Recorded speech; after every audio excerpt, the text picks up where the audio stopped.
Hi అండి, అందరికీ నమస్తే. Welcome back to our channel Dishita talks. ఆకుకూరలు అనగానే పిల్లలు పెద్దలు తినడానికి ఇష్టపడరు, కానీ వారానికి కనీసం 2 సార్లైనా ఇవి తీసుకోవడం మన ఆరోగ్యానికి చాలా మంచిది. దీన్ని ఎప్పుడూ చేసే విధంగా కాకుండా ఒక 2, 3 రకాలుగా చేసుకున్నాము అంటే మనం కూడాను ఇష్టంగా తింటాము. ఈరోజు తోటకూరతో ఒక మంచి రెసిపీ చేసుకుందాము. నేనైతే లేతగా ఉన్న 3 తోటకూర కట్టలు తీసుకున్నానండి. ఆకుకూరలు ఏవైనా సరే తీసుకోగానే వెంటనే వాడేసుకుంటేనే దాంట్లో ఉన్న విటమిన్స్ ఏవైనా సరే మన బాడీకి సరిగ్గా అందుతాయి. ఫ్రిడ్జ్‌లో పెట్టేసి ఒక 2, 3 రోజుల తర్వాత అలా వాడకండి, వెంటనే వాడేసుకోండి. ఇప్పుడు ఈ తోటకూర నేను చివర కాడలు తీసేసి పైన ఉన్న ఆకుని ఇలా చిన్నగా కట్ చేసుకొని ఒక 3, 4 సార్లు వాటర్తో నీట్గా క్లీన్ చేసుకున్నానండి.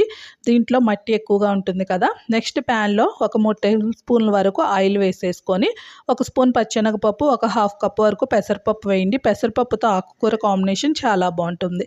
అలానే ఆవాలు, జీలకర్ర, కాస్త ఇంగువ కూడా వేసేసుకుందాము. ఈ పోపు కాస్త వేగిన తర్వాత ఒక 2 ఎండుమిర్చిని తుంపి వేసుకుందాము. ఇప్పుడు ఒక పెద్ద ఉల్లిపాయని కట్ చేసుకొని ఉల్లిపాయని కూడా వేసుకుందాము. ఈ ఉల్లిపాయ గోల్డెన్ బ్రౌన్ కలర్ వచ్చేంత వరకు వేగిన తర్వాత కాస్త కరివేపాకు వేసుకొని ఇప్పుడు నీట్గా కట్ చేసి పెట్టుకున్న తోటకూరని వేసేసుకుందాము. వాటర్ మొత్తం తీసేసుకొని చూడండి, వెయ్యగానే ఇంత ఎక్కువగా ఉంది కదా, కానీ ఇది మగ్గిన తర్వాత చాలా కొంచెం అయిపోతుంది. ఇప్పుడు ఈ స్టేజ్లోనే ఉప్పు, పసుపులు వేయకండి, ఎందుకంటే చాలా ఎక్కువగా ఉన్నట్లు కనిపిస్తుంది. ఆకుకూర మగ్గిన తర్వాత చాలా కొంచెం అయిపోతుంది కదా, మనం లాస్ట్లో అడ్జస్ట్ చేసేసుకుందాము.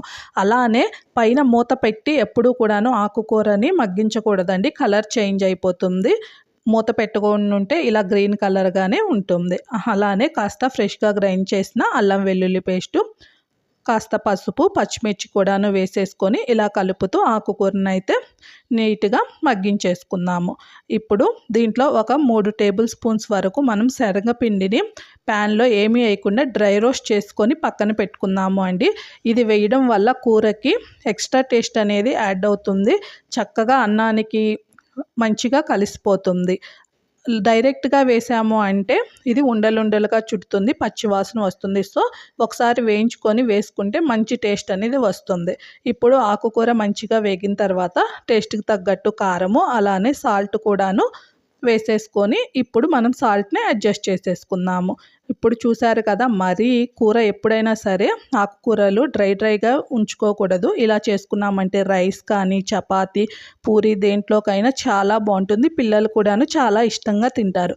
తప్పకుండా ట్రై చేసి మీకు ఈ వీడియో నచ్చితే లైక్ చేయండి, షేర్ చేయండి, అలానే ఛానల్ని సబ్స్క్రైబ్ చేయండి. Thank you for watching.